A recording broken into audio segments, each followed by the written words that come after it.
In 1969, a single car threatened to expose the limits of American motorsport. Not because it broke the rules, but because it followed them too well. It was faster than anything NASCAR had ever seen, so fast it lapped the entire field. So advanced it unsettled Detroit's top engineers. And when it failed, the official explanation pointed to a small mechanical part. But what if the real reason it never finished had nothing to do with mechanics at all? This is not just a racing story.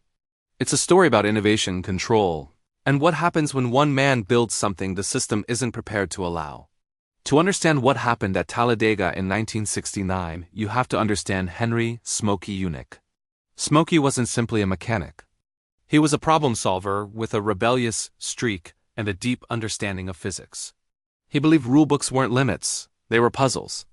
By the late 1960s, his name was already legendary. Revered by drivers, feared by inspectors, and quietly resented by corporate executives. Smokey didn't build cars to compete. He built them to dominate and to prove a point. When Ford handed him a brand new Mustang Boss 302 painted in his signature black and gold "Best Damn Garage in Town" livery, Detroit saw a Trans Am road racer. Smokey saw something else entirely. He saw a platform that could conquer the fastest oval ever built. Talladega Superspeedway was unlike anything America had ever seen.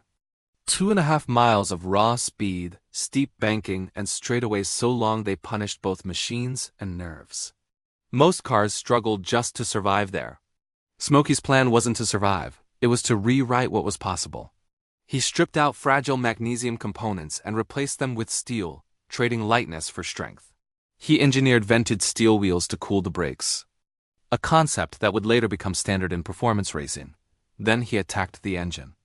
NASCAR rules forced him to run a single carburetor, but Smokey turned that restriction into efficiency. He reworked airflow, fuel delivery, and exhaust scavenging, pushing the 302 small block beyond 8,000 RPM at sustained speed. Smokey's real genius showed in packaging. He relocated the steering box outside the frame rails using parts from an Australian Ford Falcon, freeing up space for massive custom headers. Those hand-built bundle of snakes exhausts transformed exhaust flow into raw horsepower. To gain even more room, he engineered a reverse rotation starter threaded through the firewall. An absurd solution that no factory team would dare attempt. Smokey did it because it worked. When the build was finished, the Boss 302 was no longer just a race car, it was a missile. September 1969 arrived, and Talladega's debut race brought chaos. The biggest names in NASCAR walked away, fearing tire failures on the untested surface. Richard Petty, David Pearson, Cale Yarborough, gone. But Smokey stayed. Where others saw danger, he saw opportunity. With Bunky Blackburn behind the wheel, the black and gold Mustang rolled onto the grid, lower, louder, and more aggressive than anything else there. Qualifying confirmed Smokey's vision. The Mustang thundered around the high banks at 177 miles per hour. Nearly 5 miles per hour faster than the next closest car. The pits fell silent. Smokey didn't celebrate. He already knew. When the green flag dropped, the Boss 302 didn't just lead the race. It erased the competition. Within 10 laps, half the field was lapped. Within 20, every car on track had been passed. This wasn't racing anymore. It was a demonstration. Every Smokey innovation worked together. The suspension geometry, the steering relocation, the exhaust design, the high RPM tuning. Detroit engineers had claimed a small block Mustang couldn't dominate a superspeedway. Smokey proved them wrong. Then the sound changed. A subtle vibration, a tick only Smokey recognized. Around lap 80, a rocker arm failed. Just like that, the fastest Mustang ever built went silent. The official story ended there. Mechanical failure.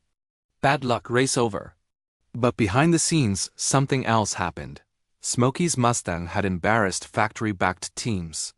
It exposed how far one independent mind could push a car without corporate oversight. Ford studied the Boss 302 and quietly shelved it. NASCAR rewrote regulations the following season, banning Smokey's steering relocation without ever naming him. There was no second race, no development program, no redemption. Not because the car was illegal, but because it was disruptive. If Smokey's design became the template, every team would have to start over, budgets would explode, control would disappear. That future wasn't acceptable. Years later, engineers revisiting Smokey Yunick's notes made a disturbing discovery. His ideas weren't reckless. They were decades ahead of their time. Ventilated brake wheels, packaging-driven steering relocation, exhaust-optimized engine bays. Concepts that wouldn't become mainstream until the 1980s and 1990s. The Boss 302 wasn't just fast. It arrived too early. Today, the restored black and gold Mustang sits behind glass, silent and perfect. To most people, it's just a beautiful relic. But to those who know the story, it represents a moment when one man came dangerously close to rewriting racing history. So the question still lingers. Did a broken rocker arm end Smokey Yunick's Talladega dream? Or did the system step in before one man's genius changed the sport forever? Because sometimes the fastest car isn't allowed to win. If stories like this matter to you, stories about innovation, rebellion, and machines that scared the establishment, subscribe to Engine Insights USA here.